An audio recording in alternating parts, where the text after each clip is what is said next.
ठीक है, वाइब्रेशन तो हो रही है अभी भी। ठीक है चलो, देखो सुनो सुनो सुनो, यहाँ पे हम चीज़ें जो छूट गया था वो क्लियर करते हैं। बता दिया था इनफर्टिलिटी किसको बोलते हैं, 2 साल वाली बात याद रखना। जिफ्ट, देखो 2 तरह की फर्टिलाइजेशन होते हैं, in vivo, in vitro. In vivo का मतलब होता है ना कि फर्टिलाइजेशन बॉडी के अंदर होगी, ठीक है।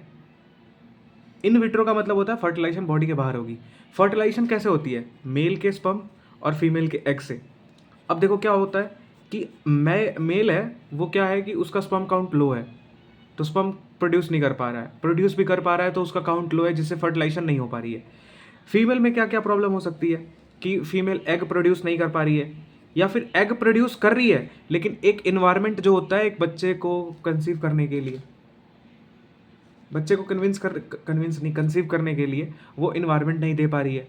किसी किसी में होता है कि ना तो वो इन्वायरमेंट दे पा रही है ना ही एग प्रोड्यूस कर पा रही है, तो प्रॉब्लम हो सकती है। मेल का काम बस ये है कि स्पर्म सही टाइम पे सही जगह पहुंच जाए। अब उसके रीज़न ये होते हैं, स्पर्म काउंट लो होता है, उसको मेल को प्रॉब्लम भी हो सकती है बहुत सारी। खैर, अब देखो उसमें एक प्रोसेस है ZIFT, zygote intra fallopian transfer. Intra है, इंट्रा इंट्रा है, इंट्रा है, आई का मतलब इंट्रा ही है। वीवो विट्रो में इंट्रा मत देखना, वीवो तो सिंपल है। अब ये देखो, जाइगोट को ट्रांसफ़र कर रहे हैं, इसका मतलब फर्टिलाइजेशन बाहर हुआ है, इन विट्रो।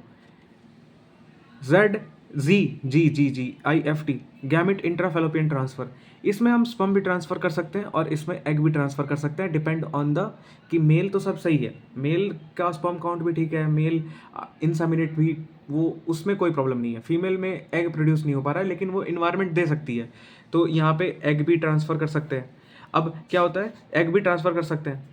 ये भी हो सकता है कि फीमेल एग भी प्रोड्यूस कर रही है और फीमेल की बॉडी भी ठीक है कि वो इन्वायरमेंट दे सकती है, लेकिन मेल का स्पर्म काउंट लो है या बहुत सारी प्रॉब्लम, तो फिर इसमें हम गैमेट ट्रांसफ़र करते हैं। ICSI में क्या होता है ना कि एक जार लेते हैं, जार में एग होता है और एग में इंजेक्शन के थ्रू स्पर्म ट्रांसफ़र करते हैं, इसको बोलते हैं इंट्रा साइटोप्लाज्मिक स्पर्म इंजेक्शन। ये ध्यान रखना, इसमें तुम्हें पता होना चाहिए। ये अब तुमसे ये सवाल पूछेगा, ICSI इज इन विट्रो या इन वीवो? यार जार के अंदर ट्रांसफर कर रहे हैं एग में स्पर्म, तो जैसे ही एग के साथ स्पर्म कांटेक्ट में आएगा तो फर्टिलाइजेशन होगा, और फर्टिलाइजेशन हो रही है जार में, जार ऑब्वियसली बॉडी के बाहर, तो ये एक इन विट्रो फर्टिलाइजेशन है।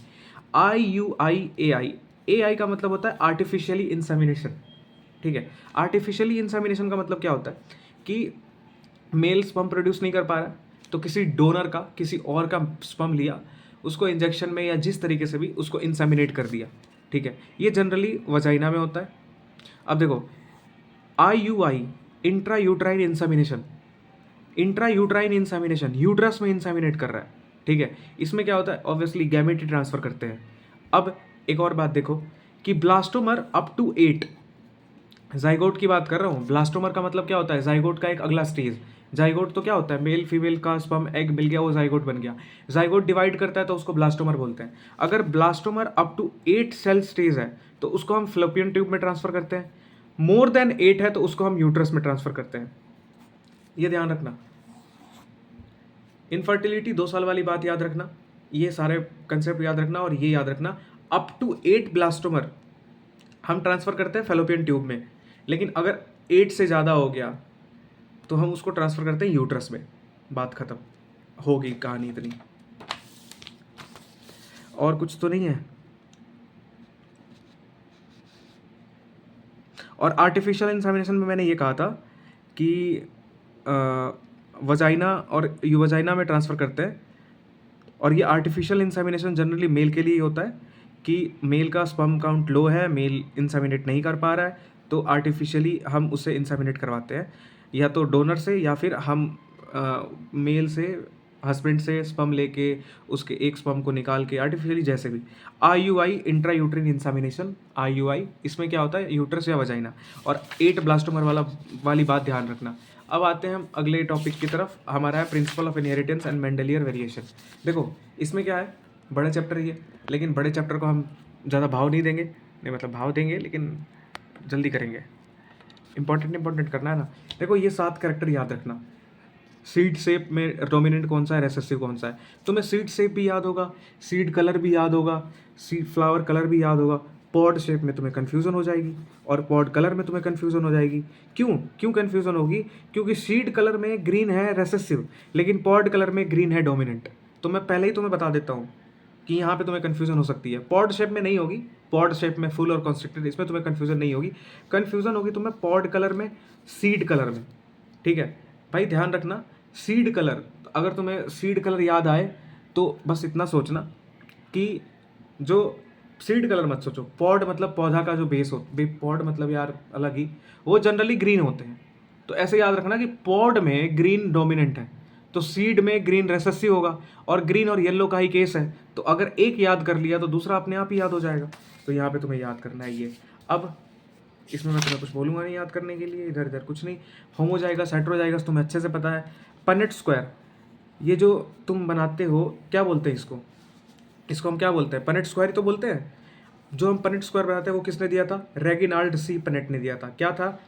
एक ब्रिटिश जेनेसिस था। बस आगे चलो, ये तुम्हें बनाना आता है, इसमें कोई बात नहीं करेंगे। लॉ ऑफ डोमिनेंस तुम्हें याद होना चाहिए। लॉ ऑफ डोमिनेंस में 3 चीज़ें होती हैं कि character controlled by a discrete unit. अब यहाँ पे यूनिट डिस्क्रीट इसलिए बोला गया है क्योंकि ये दिया था किसने? मेंडल ने।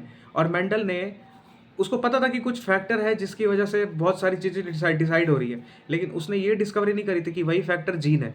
तो लॉ ऑफ डोमिनेंस किसने दिया था? मेंडल ने दिया था, मेंडल के टाइम पे ही। तो कहीं भी तुम्हें जीन की बात नहीं लिखी होगी, फैक्टर की बात लिखी हुई है। क्यों?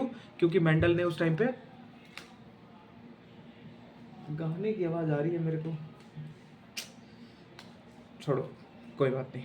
तो यहाँ पे कि कैरेक्टर कंट्रोल्ड बाय, देखो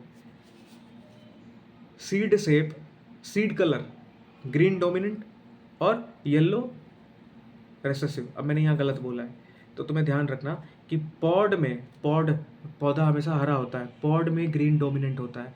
तो अगर पॉड में ग्रीन डोमिनेंट है तो सीड में ग्रीन व्रिंकल्ड होगा। तो ऐसे याद रखना। तो यहाँ पे ग्रीन क्या है? अगर हम सीड की बात करें तो उसका सीड कलर रेसेसिव है। तो ये है रेसेसिव, ये है डोमिनेंट, ये दो पेयर है। अगर डोमिनेंट वाला आया तो सीड का कलर येलो होगा, रेसेसिव वाला आया तो सीड का कलर ग्रीन होगा। तो ये पेयर में है। इन डिसिमिलर पेयर, ये दोनों डिसिमिलर है। हेट्रोजाइगस जब कंडीशन होती है तो जो डोमिनेंट होता है वही डिसाइड करता है कि इसका कैरेक्टर कौन सा आएगा। In dissimilar pair, factor of pair dominate then other, obviously ये है। लॉ ऑफ सेग्रीगेशन तुम्हें पता ही है। अरे मतलब नहीं भी पता होगा तो नहीं एक्सप्लेन करूँगा मैं, क्यों? क्योंकि टाइम कम है। अब यहाँ पे देखो, इनकम्प्लीट डोमिनेंस का मतलब ये होता है कहीं कोई बीच का आ गया, जैसे लाल एक है और एक का वाइट है, कोई पिंक आ गया, ना लाल रहा ना वाइट रहा, पिंक आ गया, ये होता है इनकम्प्लीट डोमिनेंस। इसका एग्जाम्पल दे रखे हैं आर्थेरियम एसपी, डॉग फ्लावर है ना, डॉग फ्लावर है। एंटीरेनम एसपी, यही है। अब इसमें तुम्हें पता है कि ये एक ऐसा केस है जिसमें फिनोटिपिक रेशो और जीनोटिपिक रेशो सेम आती है। एग्जैक्ट यही सवाल आ सकता है कि ऐसा कौन सा, क्या किस में जीनोटिपिक और फिनोटिपिक रेशो सेम आती है? इनकम्प्लीट डोमिनेंस में, को डोमिनेंस में, या नॉर्मल डोमिनेंस में, या नन ऑफ दीज? तुम्हें करना है इनकम्प्लीट डोमिनेंस। फिनोटिपिक और जेनोटिपिक रेशो सेम होती है, बाकी जनरली किसी में नहीं होती। तो इसमें तुम्हें यही करना है और कुछ याद नहीं करना। अब आते हैं कोडोमिनेंस में। देखो कोडोमिनेंस तुमने देखा होगा कि बहुत सारे लोगों का ब्लड होता है ए बी होता है, बी भी होता है। ए कहता है मैं डोमिनेंट हूँ, बी कहता है मैं डोमिनेंट हूँ। कोडोमिनेंस में दोनों ही आ जाते हैं। जैसे मेरा ब्लड ग्रुप ओ है, मेरे पास कोई डोमिनेंस ही नहीं है, मेरा एलील ये आएगा I O। मेरी मम्मी का ए है तो उनका जीनोटाइप IA है। तो ए वाला डोमिनेंट है, ओ वाला डोमिनेंट नहीं है। ओ का मतलब ये होता है कि रेसेसिव ही, सिंपल। तो कोडोमिनेंस का याद रखना ये। और यहाँ पे ये भी आता है पॉलीजेनिक इनहेरिटेंस, बहुत सारे जीन मिलके, लेकिन यहाँ पे नहीं आता यार। यहाँ पे सिर्फ एक जीन है, आई जीन एक जीन है, लेकिन एलील बहुत सारे हैं। तो यहाँ पे ये मल्टीपल एलेलिज्म है। मतलब कि भाई मैं सीरियसली बोल रहा हूँ, मैं तुम्हें कुछ भी एक्स्ट्रा एक्सप्लेन नहीं कर रहा हूँ, कुछ भी चीज़ें एक्सप्लेन नहीं कर रहा हूँ, एक एक लाइन की बात बता रहा हूँ। कोडोमिनेंस में एक एग्जांपल याद रखना, ब्लड ग्रुपिंग।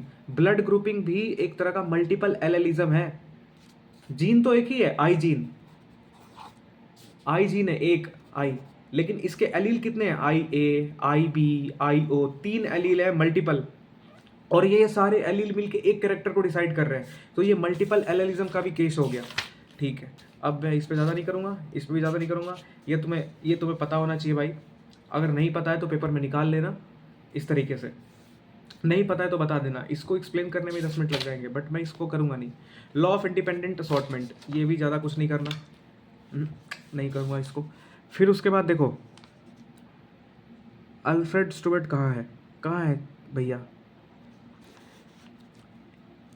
इन 1900 तीन साइंटिस्ट ने मिलकर डीवरीज, कोरेंस और वॉन टेस्ला, इन्होंने क्या किया था, मेंडल के वर्क को रीडिस्कवर किया था, बस इससे ज़्यादा नहीं।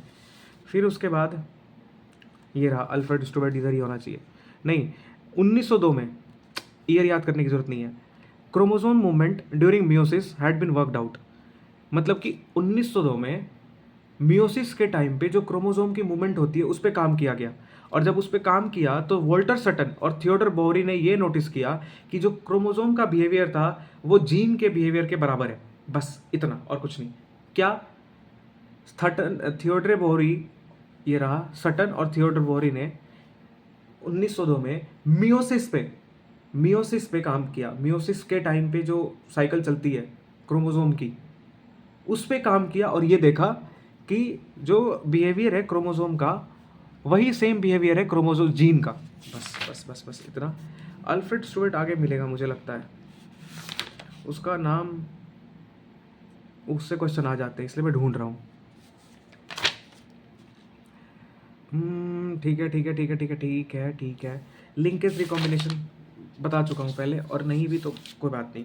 अल्फ्रेड स्टुअर्ट ने क्या किया था, अरे यार मैं बता देता हूँ, मेरे को मिल नहीं रहा। देखो अल्फ्रेड स्टुअर्ट ने उसने जीन मैपिंग करी थी, डिस्टेंस वगैरह लिंकेज रिकॉम्बिनेशन में। तो बस ये ध्यान रखना, जीन मैपिंग कुछ अलग सा आ रहा है तो उसको अल्फ्रेड स्टुअर्ट में कर देना। पॉलीजेनिक इनहेरिटेंस, पॉलीजेनिक इनहेरिटेंस नाम से ही सिंपल है, बहुत सारे जीन, पॉलीजेनिक इनहेरिटेंस, बहुत सारे जीन मिलके एक कैरेक्टर को डिसाइड करे, जैसे स्किन कलर, जैसे ह्यूमन हाइट। ये ध्यान रखना, पॉलीजेनिक अलग है, मल्टीपल एलेलिज्म अलग है। मल्टीपल एलेलिज्म में बहुत सारे एलील होते हैं, जीन एक ही है, लेकिन पॉलीजेनिक में बहुत सारे जीन हैं, लेकिन कैरेक्टर यहाँ पे एक ही कैरेक्टर है, human height, human skin colour, यहाँ भी एक ही कैरेक्टर है, ह्यूमन ब्लड, कैरेक्टर तो एक ही है, लेकिन उस कैरेक्टर को कंट्रोल करने के लिए बहुत सारी जीन है, उस कैरेक्टर को कंट्रोल करने के लिए बहुत सारी एलील है, दोनों अलग अलग है। बहुत सारी एलील है तो मल्टीपल एलेलिज्म, उसका एग्जाम्पल ब्लड ग्रुपिंग। बहुत सारी जीन है तो पॉलीजेनिक इनहेरिटेंस, उसका एग्जाम्पल ह्यूमन स्किन, या फिर ह्यूमन स्किन कलर, या फिर हाइट, किसी की हाइट 6 फीट, किसी की 5, किसी की 5.5, किसी की 5-6। अब देखो अगर किसी के पास ये वाला जीन है तो वो पूरा का पूरा ब्लैक होगा। ये 3 जीन है, ये ए जीन, बी जीन, सी जीन। अगर किसी का ये है तो पूरा पूरा सफ़ेद होगा। बस इतना ही। प्लियोट्रॉपी हमने पढ़ा, एक जीन उसके कई सारे एलील, मल्टीपल एलिलिज्म, बहुत सारे जीन, पॉलीजेनिक इनहेरिटेंस। प्लियोट्रॉपी क्या होता है, प्लियोट्रॉपी का ये मतलब होता है कि एक जीन बहुत सारे इफेक्ट शो करता है, जिसका एग्जांपल है फिनाइलकीटोन्यूरिया। बस देखो सेक्स डिटर्मिनेशन, ये मैंने तुम्हें बता दिया था, ये इंपॉर्टेंट है, अभी बोलूंगा नहीं। सेक्स डिटर्मिनेशन इन ह्यूमंस वो तुम्हें पता है, हनी बी का भी बता दिया था। हनी बी में ये ध्यान रखना है तुम्हें कि जो फीमेल होती है उसको क्वीन बोलते हैं, वर्कर बोलते हैं, और जो मेल होते हैं उनको ड्रोन बोलते हैं। मेल के क्रोमोसोम 16 होते हैं, फीमेल के क्रोमोसोम 32 होती है। फीमेल प्रॉपरली मियोसिस शो करती है, मेल प्रॉपरली मियोसिस शो नहीं करते। मेल के पापा नहीं होते, बेटे नहीं होते, लेकिन मेल के ग्रैंड फादर होता है, ग्रैंड सन होते हैं मेल के, ठीक है। मेल में दादा पोते की कहानी चलती है, बाप बेटे की कहानी नहीं चलती। बस फिर मेंडेलियन डिसऑर्डर, इसमें हाँ ये इंपॉर्टेंट है, ये तुमसे पूछ सकता है, ये तो सबको पता होता है मेल फीमेल, ये पूछ सकता है कि इसमें सेक्स अनस्पेसिफाइड है, पता नहीं कि उसका सेक्स क्या है, कोई इंडिविजुअल है पर पता नहीं। अफेक्टेड मेटिंग सिंगल लाइन, अगर मेटिंग रिलेटिव में हो तो उसको कॉन्सैग्यूनियस, ये तुम्हें सब पता है, ठीक है। अब आते हैं कलर ब्लाइंडनेस। कलर ब्लाइंडनेस में देखो, अब इससे क्या क्वेश्चन बन सकता है, 14 मिनट हो गए ना, कोई बात नहीं, फिर भी अच्छे चल रहे हैं हमारी स्पीड, ठीक है। कलर ब्लाइंडनेस में क्या होता है, ये 8% मेल को होता है, 0.4% फीमेल को होता है, मतलब फीमेल में बहुत कम होता है, यानी ये एक्स लिंक डिजीज़ है, एक्स लिंक रेसेसिव। क्योंकि फीमेल के पास 2 एक्स है, तो अगर एक पे भी आ गया तो फीमेल तो कैरियर हो जाएंगी, डिजीज़ नहीं होंगी, लेकिन मेल के पास तो एक ही एक्स है, अगर उसी पे आ गया तो वो डिजीज़ हो जाएगा। इसलिए 8% मेल में ये कलर ब्लाइंडनेस देखने को मिलता है, 0.4% फीमेल में, बस इतना ही करना है। हीमोफीलिया, हीमोफीलिया ऑब्वियसली एक डिजीज़ है जिसमें ब्लड क्लॉटिंग इफेक्ट हो जाती है, और ये भी एक एक्स लिंक रेसेसिव डिसऑर्डर है। और इसमें अगर ये है तो ये आदमी डिजीज्ड है, अगर ये है तो ये एक कैरियर है, ये है तो फीमेल डिजीज्ड है, और ये तुम्हें पता होगा, तो इस पे बारे में ज़्यादा डिस्कस नहीं करते हैं। Sickle cell anaemia, sickle cell anaemia से हर दूसरे साल क्वेश्चन आता है, और मैं श्योर हूँ तुमने 2 पेपर दे चुके हो, यूपीसी नेट और नीट का, तो मैं श्योर हूँ कि शायद कुछ ना कुछ तो इससे आया हो, नहीं आया हो तो कोई बात नहीं यार। देखो सिकल सेल एनीमिया में ये आदमी कंफ्यूज कर देते हैं कि एच बी ए क्या है, ये नॉर्मल है या डिजीज्ड है। एच बी एस क्या है, ये नॉर्मल है या डिजीज्ड है। भाई सिकल सेल एनीमिया, एनीमिया मत याद रखो, सिकल सेल याद रखो, एस से होता है, तो एस होता है डिजीज्ड फिनोटाइप। अगर ये है, ये ऑटोसोमल है, ध्यान रखना, कलर ब्लाइंडनेस, हीमोफीलिया, ये सेक्स लिंक डिजीज थी। ठीक है, तुम्हारा ही मैसेज आ गया बीच में, बट बाद में देखेंगे, अभी काम करते हैं। देखो एस आ गया तो वो डिजीज है, ये ऑटोसोमल है।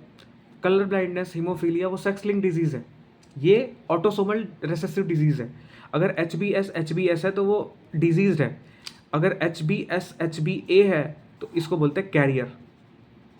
अब इस डिजीज़ के बारे में थोड़ी सी बात करते हैं। देखो इसमें क्या होता है ना कि जो नॉर्मल ब्लड का शेप होता है बाई कनकेव, वो इलोंगेट हो जाता है, वो बड़ा हो जाता है खिंच के, बड़ा मतलब कि ऐसा, कि ये है नॉर्मल, ऐसा हो गया। इससे क्या होता है कि ऑक्सीजन ट्रांसपोर्ट करने में दिक्कत आती है, और जब ऑक्सीजन ट्रांसपोर्ट करने में दिक्कत आएगी तो बहुत सारी दिक्कतें होंगी। अब ये तो होगी बात, यहाँ पे सबसे इम्पोर्टेंट ये है। क्यों इम्पोर्टेंट है भाई? क्योंकि हर बार सवाल आता है। नॉर्मली क्या होता है? नॉर्मली होता है CTC से बनता है GAG। ये GAG से म्यूटेट होके GUG हो गया, A की जगह क्या आ गया? U आ गया। तो यहाँ पे सवाल गलत होता है, लिखते हैं substitution of A by U, substitution of U by A। देखो सब्सटीट्यूट का मतलब कि किसको निकाला, किसको सब्सटीट्यूट किया, इसको किया, A को, किससे किया? U से किया। तो substitution of A by U, ये सही है, ये गलत है। अब इससे क्या होता है कि जो ग्लूटामिक एसिड बननी थी, मैं लिखूंगा नहीं, जब लिखा हुआ NCERT में, तो ये तुम्हें ये 6 के 6 याद होने चाहिए, 6-7 ऐसे याद कर लो ना, वैल हिस ल्यू थ्रो प्रो ग्लू ग्लू, इस तरह। तो अगर नहीं भी याद हो पा रहा है तो ये जरूर याद होना चाहिए कि GAG होना था, GAG से ग्लूटामिक एसिड बनना था, तो नॉर्मल था। लेकिन हो क्या गया, GAG से GUG बना, और GUG कोड करता है वैलिन को। ठीक है, बस कौन से पोजीशन पे? छठे पोजीशन पे। कौन से चेन में? अल्फा या बीटा? बीटा। कौन सा पेप्टाइड था? HBA peptide. और देखो भाई ये सब सिंगल लाइन है, ये नीट वीट की बात नहीं है। देखो ये लिखूंगा नहीं, इसी में देखो, ये HBA पेप्टाइड है नॉर्मल। नॉर्मल इसलिए क्योंकि GAG से ग्लूमेटिक एसिड बन रहा है। लेकिन गलती से अगर GAG से GUG हो गया, A की जगह U आ गया, A सबसे पहले आता है A, तो नॉर्मल A है।